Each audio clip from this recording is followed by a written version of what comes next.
Hello and welcome fellow data analysts to a new video from Data Analyst KSA. So in this video we're going to show a practical demonstration of the techniques we discussed in the last video for classification methods. So we're going to show how to practically implement them in R using a fun data set of FIFA 2021 players. So just to recap, in the previous video we discussed what is a classification problem in machine learning, and we discussed the most important techniques which are being actually used for classifying data. In this video we're going to show how to implement them all in R using RStudio. So it's highly recommended that you watch the previous video if you haven't, and it's highly recommended that you follow along by downloading the dataset, which I have a link for in the description of the video, and trying it out for yourself. So without further ado, let's get the RStudio working. Okay, so the first thing you need to do when you open an RStudio script is to load the libraries that you're going to use. So we're going to use the deployer library, the netar, the readr, and the ggplot to make our graphics a little more interesting. So if you don't have these packages installed already, you need to do install package and put the package name. But since I have them installed, we're going to just load the libraries. And now we're going to read in the data, which I have downloaded from the link below, and read it into R using read_CSV, which is from the readr package. Let's view how the data looks like. It's a table or a data frame, if you prefer calling it this way, with 18,944 entries, which are players of soccer or football, depending on which part of the world you are from. And it has 106 variables for each of these observations. So we can see here that it has the player name, the long name, the age, the date of birth, the height, the weight, and so on. What we're going to do in this problem, we're interested in 3 of these columns, which is the height, weight, and nationality. We're going to try to classify the nationality based on height and weight. And we're going to use 2 nationalities only, so it becomes a binary classification problem, which is easier to demonstrate, but there's nothing that stops you from trying it out with all the nationalities that we have in the data set. So after we loaded our data, we're picking 2 nationalities for which the observations have relatively similar numbers, because in classification a major problem is the prior proportions. So if we have one class that is much highly represented in our training data, the classification methods tends to be biased towards that class. So we're checking the dimension of players from the United States, and it's 378, and player from Saudi Arabia, it's 317 observations or players, and these numbers are relatively comparable. So we're cleaning the data set a little bit by creating a new data frame that only includes the variables we are interested in, the height, weight, and nationality. So we're filtering our original player data frame and creating a new player HWN. And then we're going to filter out all the nationalities other than United States and Saudi Arabia. So we're taking from player HWN players with nationality equals United States or players with nationality equals Saudi Arabia. So we're going to create a new data frame that has these. Now we want to create a class vector. A class vector or a variable is just to switch our United States to a number and switch our Saudi Arabia to a number. So we're using the if-else command, and we're giving it the argument, the logical argument. If the nationality is Saudi Arabia, then give it 1. If not, then give it 0. And this will create a new column that has a value of 1 whenever the player nationality is Saudi Arabia, and 0 whenever the player nationality is the United States. And now we're gonna aggregate all of these data into a new clean data frame, as we like to call it. So player clean is a data frame with height, and it's taking the height from the last data frame we created. and weight, and it's taking the weight from the last data frame, and class, and it's taking the class from the vector we just created over here. And now our clean data set looks like this. So it has the height column, the weight column, and the class. So the height and weight are our explanatory variables or covariates, and the class is either 0 if the player is from the United States or 1 if the player is from Saudi Arabia. Now, if you remember from the last video, before we start solving any classification problem, we need to break down the data that we have, the data set, the labeled data set that we have, into 2 or 3 data sets. One is for training, and it's done to build the model. One is for validation, and it's usually used to tune the hyperparameters.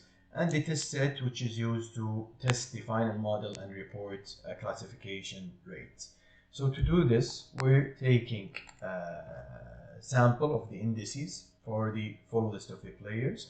So set seed is just to make sure that our results are regeneratable and it doesn't select different random numbers every time.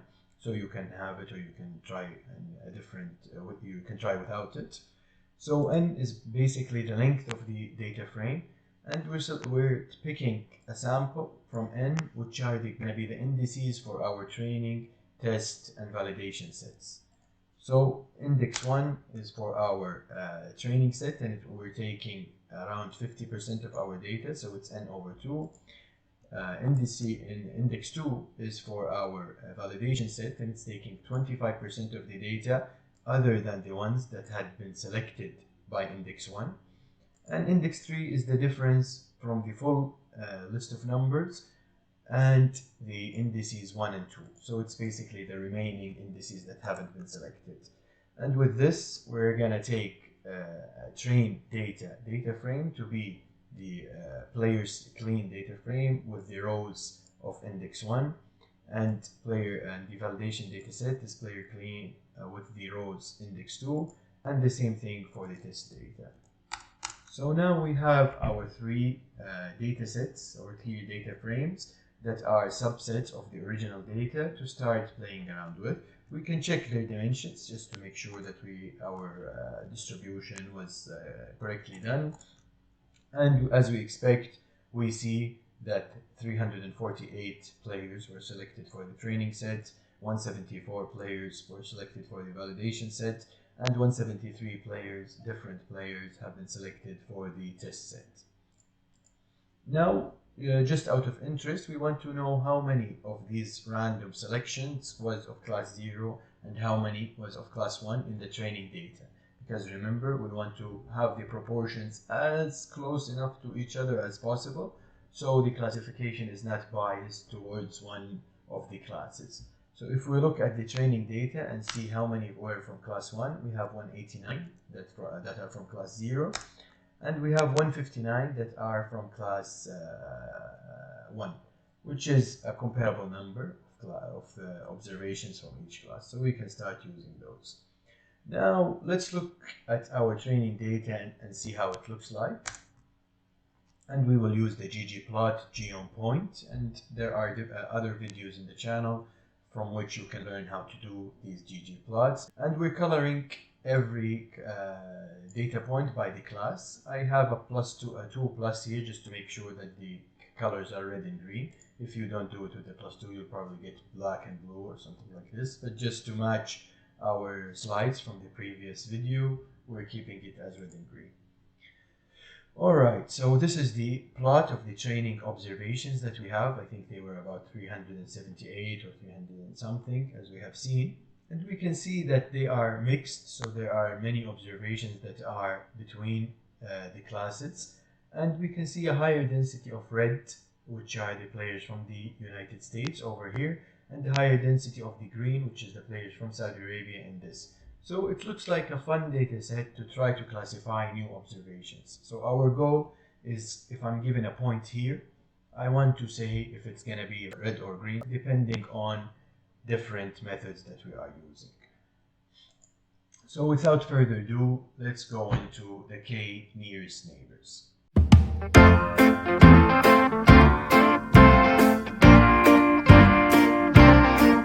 So So if you remember from the k nearest neighbor, the first thing what we want, we need to decide is the k, which is how many neighbors are we considering in our classification. So to do this, we're going to fit different models using different values of k, and then check what is the best correct classification rate that we are getting. So to use k and n, or k nearest neighbors in R, you need to have the library class. So if you don't have it, you have to do install.package, then class. If you have it, you just do library class.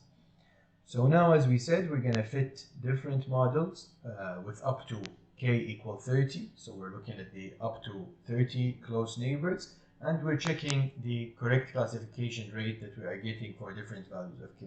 So we're going to start with k equal 1, we're going to fit a model. We're going to then do k equal 2 and fit a model. And with every model up to k equal 30, we're going to check the correct classification rate using the validation data set, and then selecting the best possible k that we were able to achieve.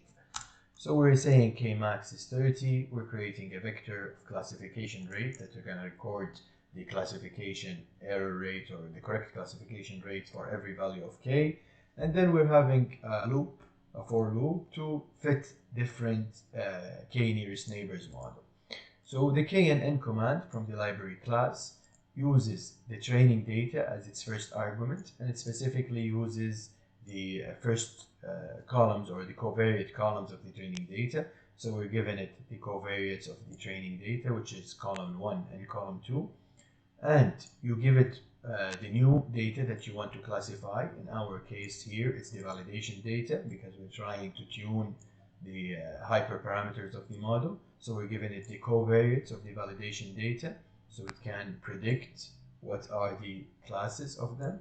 And we're giving it the correct class of the training data. So we're giving it the third column of our training data set, so it knows what class is the training data from.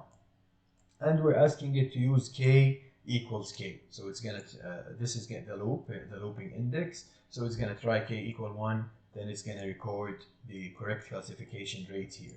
And the correct classification rate is basically how many did you get correct, which is the sum of predict class equal validation data class, and this is the true value of the validation data, which k and n model did not take as an argument.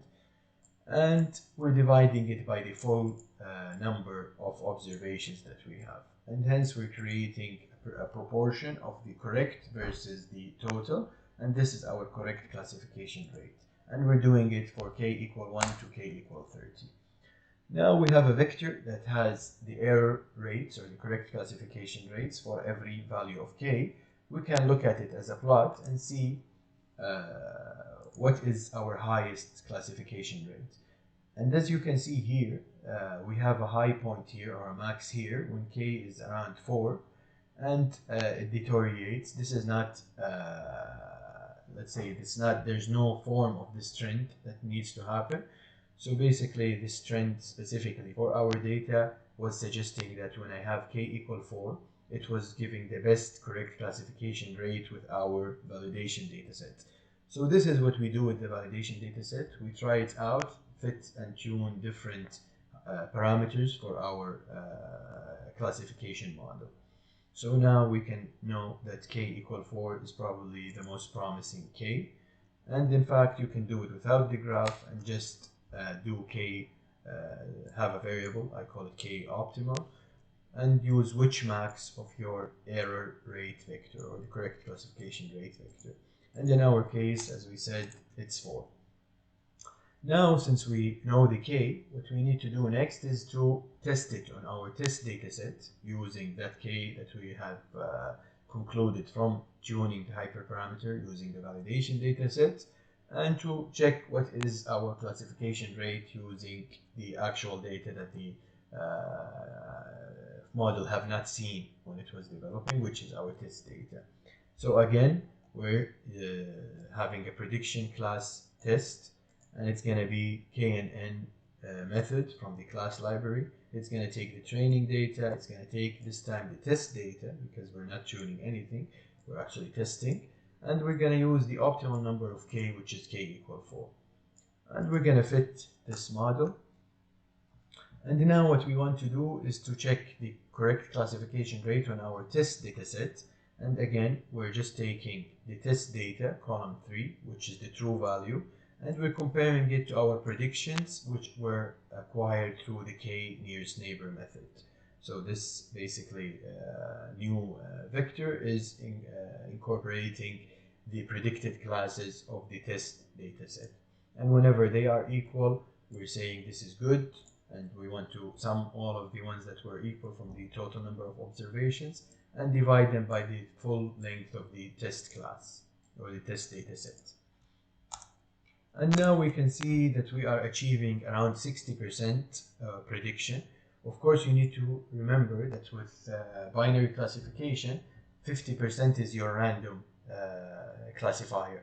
So anything above 50%, it means that you are getting an enhancement, but usually you're looking for something that is high enough to justify using this method to actually perform actual classification. So we're getting 60%, so we're better than a random guess, but still it's not the best. Now let's have some fun with the predictions and try to overlay the plot of the predicted values. We're going to give colors using if-else again. So we're going to say if the predicted class test is 0, give it red. If it's 1, give it green, dark green. And the true class test, we're doing the same thing, just to give it colors. And now we're creating a graph using ggplot. And what we are plotting basically is the original training data, because we want to see how k-nearest neighbors actually work by looking at the nearest neighbors.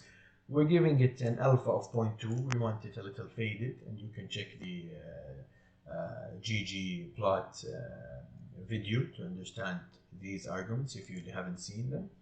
And we're plotting our basically the correct the true classification that we have and the predictions. Now let's look at the plot that we have got.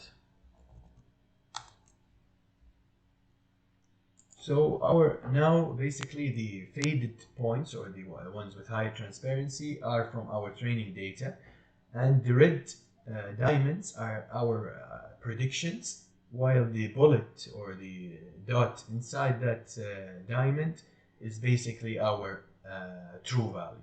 So if you notice here, for example, this point we predicted it wrong.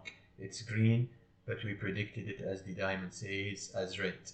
Most of the points here were predicted accurately, and if you can think about it, we used k equal 4. So the closest neighbors to this point are all red, the 4 closest neighbors, so it was predicted as red, and in fact it was correct.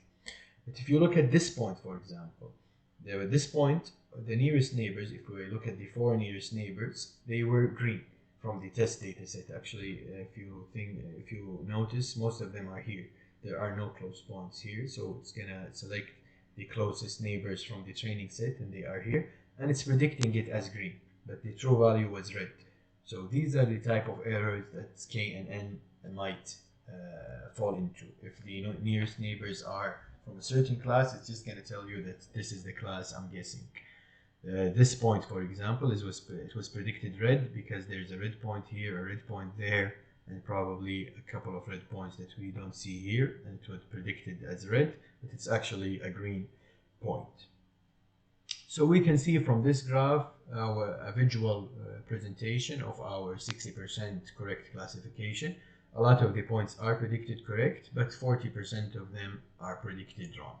And this is all about k and n.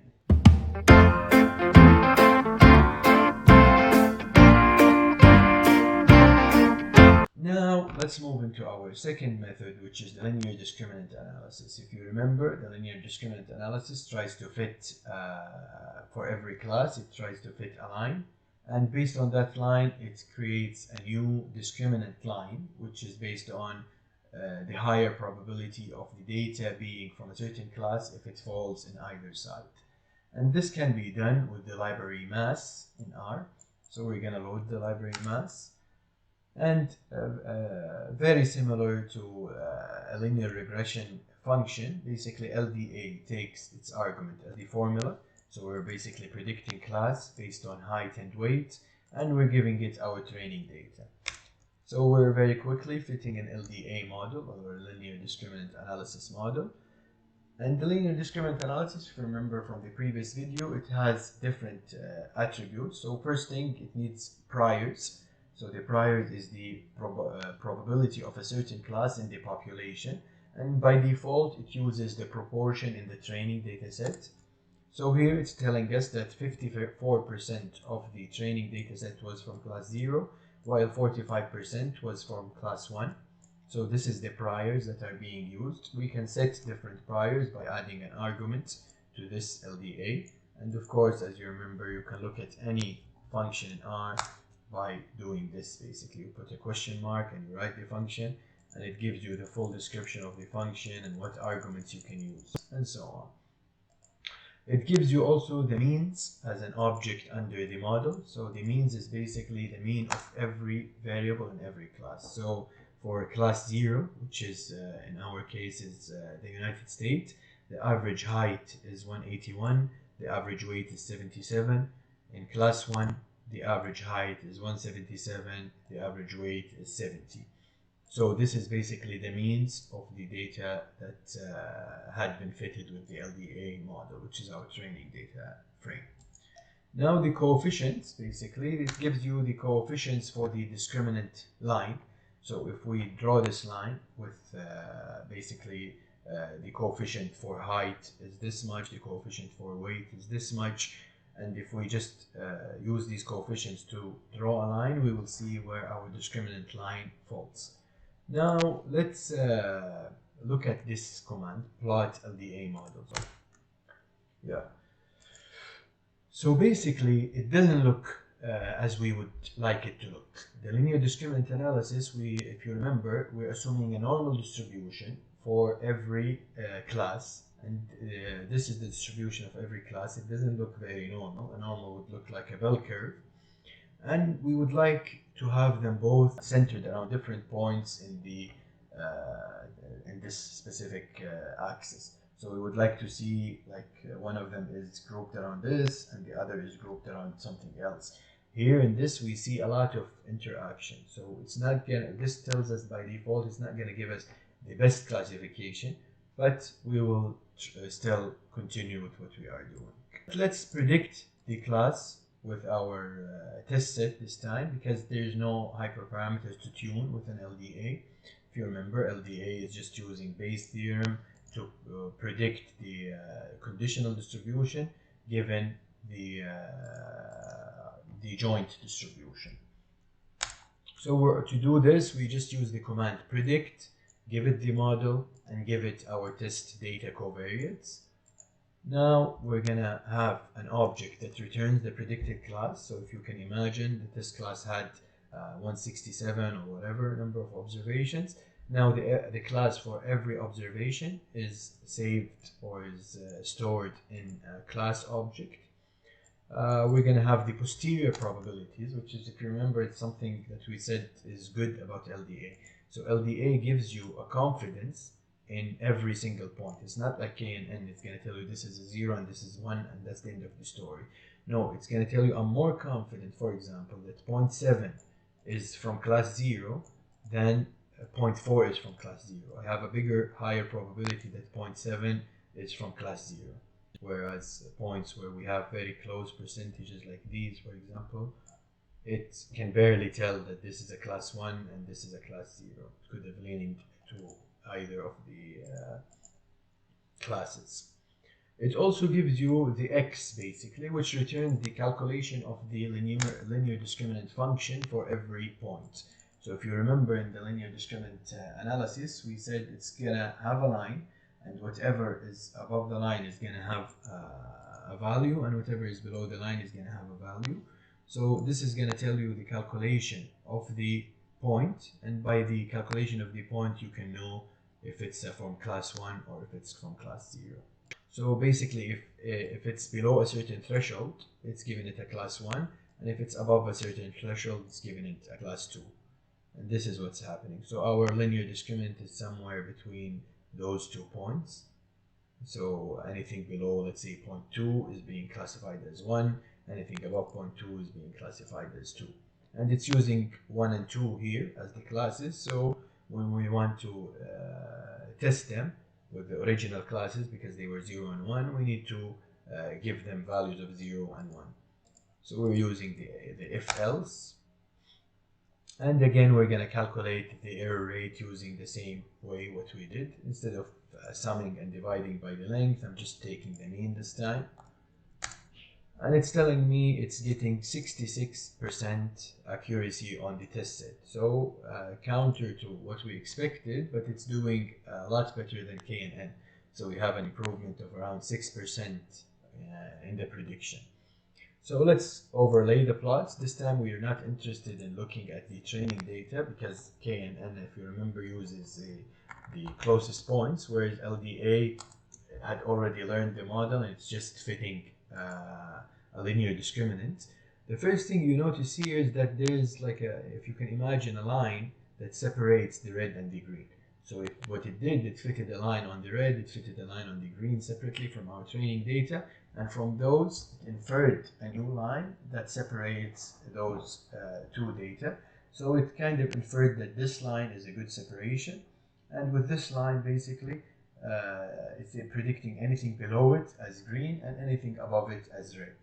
So we can see that all these diamonds are green and all the diamonds here are red, with some mistakes, of course, shown by the bullets. So this point is predicted wrong, this point is predicted wrong, this point is predicted wrong, with a lot of correct predictions.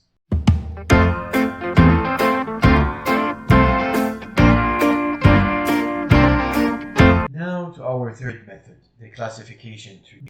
So the classification trees are part of the library rpart, basically, partition, if you want to think about it this way. So we get the rpart library loaded, and it uses the same formula as LDA, or linear regression models, basically. So it takes the formula of the regression, so we're predicting class using height and weight. It takes the data, your training data, and our method by default is class, which is the classification of the objects that we have. Now let's look into the classification algorithm. So basically it generates a summary of the algorithm of the splits that we discussed. First of all, it tells you I have 348 observations that I built my tree on. And it tells you basically my first node is the root node, and it has 348. And the prediction is based on the prior proportions. 54% of the data is 0, and 45 is 1. 45% is 1. So I'm going to predict any node without any further classification as 0. Then it's going to start splitting, as we discussed last time. It's going to say if weight is more than 76.5, I'm going to predict class 0, which is the players from the United States, with a probability of 80% that the player is from the United States. If in the case that the weight is lower than, and this is actually a terminal node, and you can tell it's a terminal node from this, so this is the end of it. Now if the weight is smaller, it's going to have further splits until it reaches one of those terminal nodes. So if you remember, it's binary splits. It's asking about a value of the covariate and looking at it. Now you might not like the way it looks here, so you want to do a tree plot, an actual tree plot. You can use rpart.plot, which is also a library that is with the same rpart kind of package, and you can rpart.plot your tree object, and it's going to generate a tree like the one we've seen in the first video. So it's going to tell you in the first point here, my prediction is 0, that the player is from the United States, and my error rate is 46%, and this is 100% of my data. Now if the weight is above 77, I have, and it's a yes, I have a 20% error rate only, and the player is from the United States, and that's 36% of the data is falling within this node. If it's a no, it's going to tell you that this is another split node or another interim node, and in this node I'm going to predict that the player is from Saudi Arabia, but I have further checks to do until you reach every terminal node. And you can see that every terminal node has an error rate on it. So this terminal node has a 44% error rate. And all of this we're going to discuss in a different video that's going to talk about trees specifically, where you start looking at Gini index and entropy and so on to make sure that you build your best tree. Now let's look at the prediction using our validation set. And using our validation set, basically we achieved 66.7%. And the reason I'm using the validation set here is I want to see if I need to grow a larger tree or is this tree good enough. So if you remember, the hypertuning of the parameters or the hyperparameters of the tree includes the number of nodes, the number of splits, the depth, and many other things. So to grow a full tree, we're going to tell it that you can go to a depth as big as 30. The minimum splits is 100. So basically, the players need to have at least 100 in that node to be split. Otherwise, just terminate. And we're going to say that the cost is negative. So when the cost is negative, it doesn't the cost function doesn't add a penalty for more nodes. So it's gonna try to grow the biggest tree it can. So let's try this. Plot the tree. It plotted, if you notice, a little bit bigger tree. Let me try to do something here. If I tell it the minimum split is 10, it's gonna grow even a bigger tree because see, it grew too crazy of a tree. So this tree is probably going to be overfitting the data, because if you notice, there are so many boxes here and it's fitting the training set very well, but not probably fitting the test set very well. So let's go back to the 100, which is reasonable, and use the full tree to predict on our test data. So it has lower error rates than the ones we've seen before, but still these nodes are not very well separated. To predict on the full tree, again, we're doing predict, full tree, we're giving it the test data covariates, and the class method is class. We're telling it, now we're making some changes, because every classification library in R, some give numbers 1 and 2, some give 0 and 1, and they're different. So I'm just cleaning the data and making it a 0 and 1 instead of a 1 and a 2 by subtracting 1. So if it's a 2, it's going to be a 1. If it's a 1, it's going to be a 0. And then I'm just checking the correct classification rate, as we have seen before. And the trees are achieving around 65% or 64.7% of the predictions accurately. Now we're going to, again, plot them using ggplot, with the same idea that the diamond is going to represent our prediction, while the bullet inside that diamond is going to represent our true value for the test data. So as you can see here, it doesn't have kind of a linear shape exactly as we had with the linear discriminant analysis. So in the linear discriminant analysis, there was a line here, kind of, where everything was green under and everything above it was red. But with trees, it depends on your tree, really, because you're going to have different. So if you remember, we partitioned our space into small boxes. So this is probably partitioning the space into 8 terminal boxes, and every box is having a different prediction value. And this is what's happening here.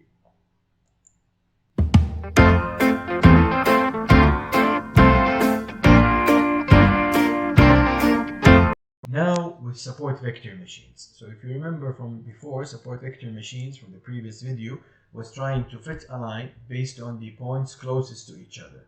So to do this, we need library E1071. We're going to load this library. And first we're going to try a linear kernel. So the kernel is basically the function that you want to use to separate. It can be linear, it can be quadratic, it can be radial. There are so many types of kernels that you can use to separate your data. We're going to try to use the simplest one, which is the linear kernel. And to fit the object, a lot of these methods, by the way, have the same type. It's a formula, training data, and you just give it the argument of the classification. So in this case, we're using a linear kernel. Our cost is 1, and the type of the C classification is our method, basically, or type. So SVM is the command. It created an SVM object. Now the SVM object has some sub-objects that are of interest. So for example, if you say index, this shows you the support vectors that it's using. So these are the points, they're indices. Point number 1, point number 4, point number 6 is our support vectors.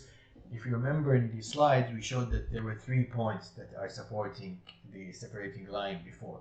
But because our training data here is so mixed up, so red points and green points are kind of merged together, there's no one line that you can build to separate the data using 3 or 4 points.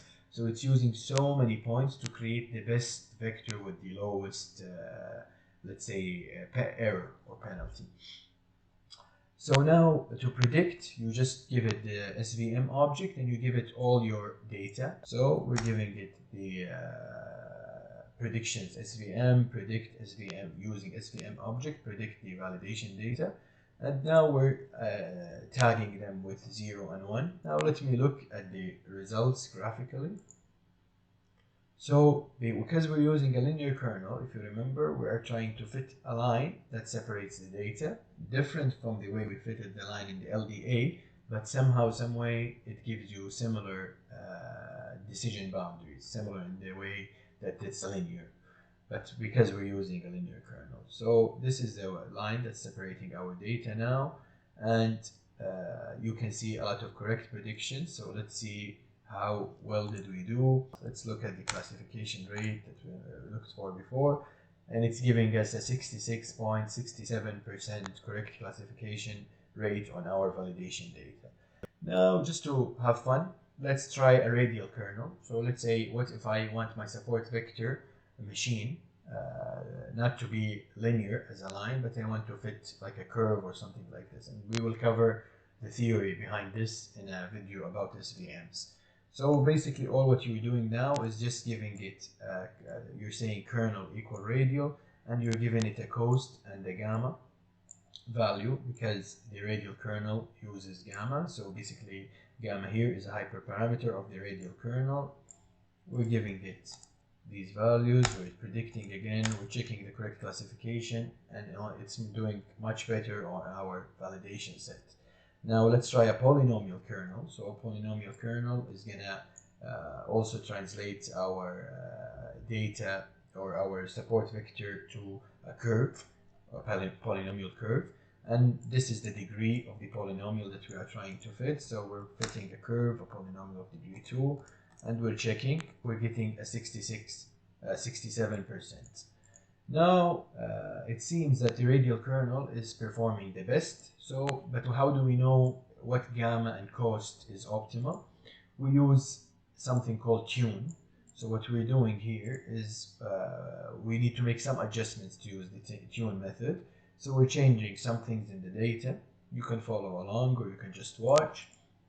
So basically we're using the method tune, which is also from the same library. The tune tries different SVMs with different with a range of cost and gamma in our case because we're using radial. So we're asking it to try a cost of 0.1, a cost of 1, a cost of 10, and by cost here we mean a penalty on mistakes, and because you're gonna have mistakes. So no matter whatever you fit, you're gonna have mistakes. So if these penalties are too high, it's gonna struggle to find the best separating line. If the penalty is low, it's gonna find a good line, but with some mistakes. So it's always a trade-off between overfitting and underfitting, or bias and variance.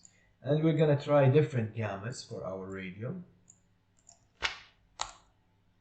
And we're gonna ask it what are the best. Now it's if you think about it, it's fitting around 24 models because we're using six options for the cost, and I guess 4 options for the gamma, or 5. So it's gonna fit different models, and for every model it fitted from these 25 models, basically it's gonna give us the error. So we're gonna select the one with the lowest error. So the summary tells me the idea here. Yeah, so it's saying that cost is 0.1 and 0.5. So I probably have a typo here. So it's a 0.1 and a 0.5. So now what we're gonna do, use this these parameters to fit our model that we're going to try with the test set. So we're going to say cost is 0.1 and gamma is 0.5 for a radial kernel, and then we're going to use it to predict on our test set. And now we notice that it gives us a 64.73 correct classification rate. We can look at it visually again, like what we did with the other ones. So this is our support vector machine. So it's creating a support vector kind of over here, or support vectors are the points themselves, but the support vector machine somewhere here that is radial. So it could be probably a little curved if we looked at more data. And it's supporting the red and the green classes this way. It's making some mistakes, but it's performing decently well.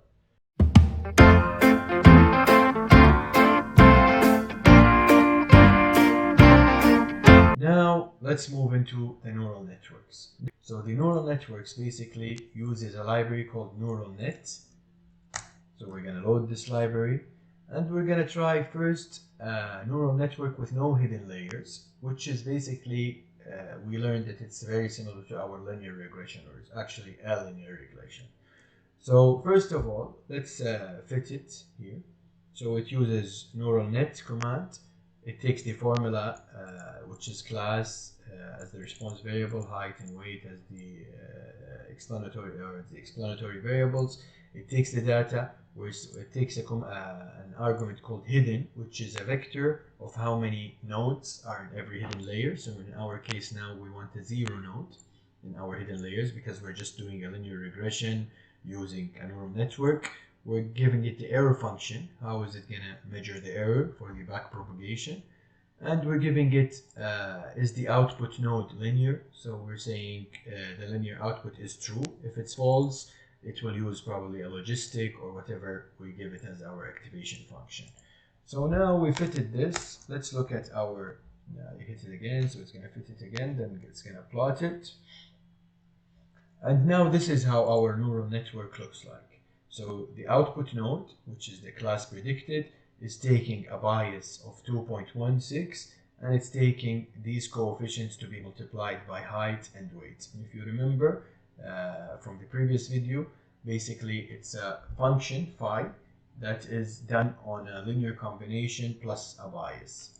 So if we compare this, just out of interest, to compare it to a linear regression, we will notice that it's actually producing the same. Let me plot it again. It's producing the same.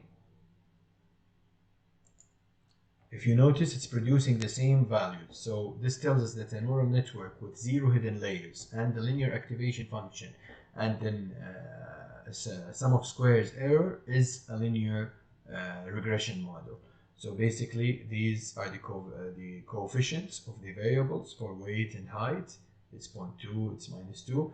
And for the intersection, it's the bias, which is 2.16. So now, this is good to know that a linear regression is basically a neural network with a linear activation function and no hidden layers. Now let's try again with a logistic regression where our linear output is set to false. So it uses a logistic activation function. Act function is logistic. Logistics is always going to limit us between 0 and 1. So we're going to do this, we're going to plot it after it fits the logistic regression. So this is the neural network. It has no hidden nodes and it has this. So we know from theory that this is basically resembling a logistic regression model. So a logistic regression model can be built by a neural network with 0 hidden layers and a cross entropy error function. So a logistic regression is basically fitted with a neural network with 0 hidden layers and a logistic output activation function and a cross entropy error function. So if we look at this using and fit an actual logistic regression model with R, we're going to notice, which is done by general linear models, families, binomial logic. You can look at the regression videos to understand how to fit a logistic regression. And it's going to give us the same values basically. So the height coefficient is 0.003, the weight coefficient is minus 1.109, and the bias is this. But as we said, this is not what we want from a neural network. What we want from a neural network, let's do a real neural network by adding hidden layers. So what about we add one hidden layer with 3 hidden nodes, and this is done by this. So it's saying one hidden layer with 3 hidden nodes. This would be 2 hidden layers. The first one is with 3, the second one is with 2. So trying this, we're saying step max, how many steps basically in your back propagation to optimize the values for weight and height. And we're giving it a threshold that we are aiming for to stop the back propagation basically. And if we plot it, it actually reached this time luckily in step 35, and this is how our neural network now looks like. Now let's predict on the validation set using compute. So neural net compute. So we're just adding this forms because it doesn't use compute, which is from base R. So neural net compute on this neural network object that we created using the validation data covariates.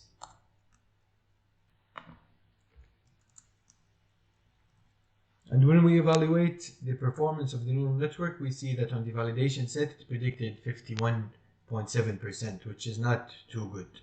But the idea of neural networks is to try as many hidden layers and many hidden nodes combinations as possible. Of course, we cannot try everything. So we're going to just try to add some hidden layers.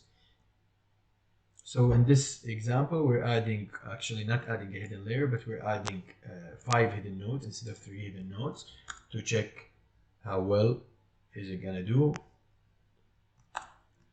Now it looks like this. It has 5 nodes and it reached convergence on step 6274. Now let's predict with it. It's doing a little bit better. So now 66%, which is a big jump, by adding only 2 additional hidden nodes. And this is the way neural networks work. The more nodes you add, you would get probably better results, but if you add too much, you're going to be overfitting your data. So now let's try, instead of adding 2 nodes in the hidden layer from 3 to 5, let's try to make them 2 hidden layers with 3 nodes each. And this is done this way. So the first hidden layer is going to have 3, the second hidden layer is going to have 3. And we're gonna run again.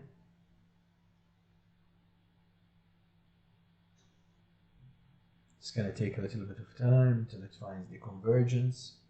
Of course, I lowered the threshold here to 0.1, so the back propagation actually achieves something, because these hyper-tuning of the parameters is very complicated when you have more nodes. You can imagine how many weights and biases you need to fit. The number grows exponentially with growing the number of nodes. Now if we plot our neural network, it looks like this. Basically, it has 2 hidden layers with 3 hidden nodes each. And now if we predict with this,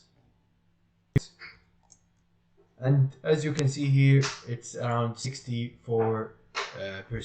So if we compare the predictions for this one with the one with the 5 hidden nodes, I think the one with 1 hidden layer and 5 hidden nodes was achieving a better prediction.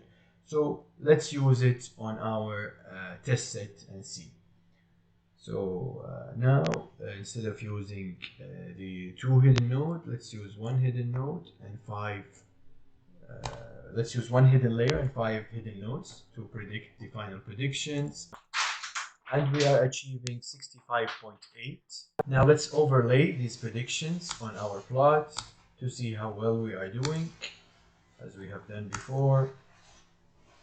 And now we are getting this plot, but it's 1 hidden layer and 5 hidden nodes. And if you notice here, there is no specific form. It's not a line that is separating. It could look like a virtual curve, but really with a neural network, it can be anything. We can fit any nonlinear function using a neural network.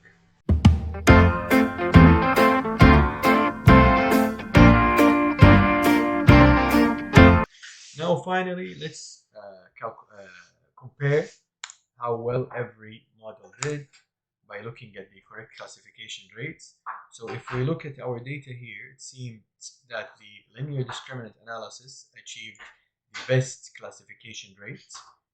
And if we look at the plots, we can see here basically how every method is performing and how the decision boundary is being formed.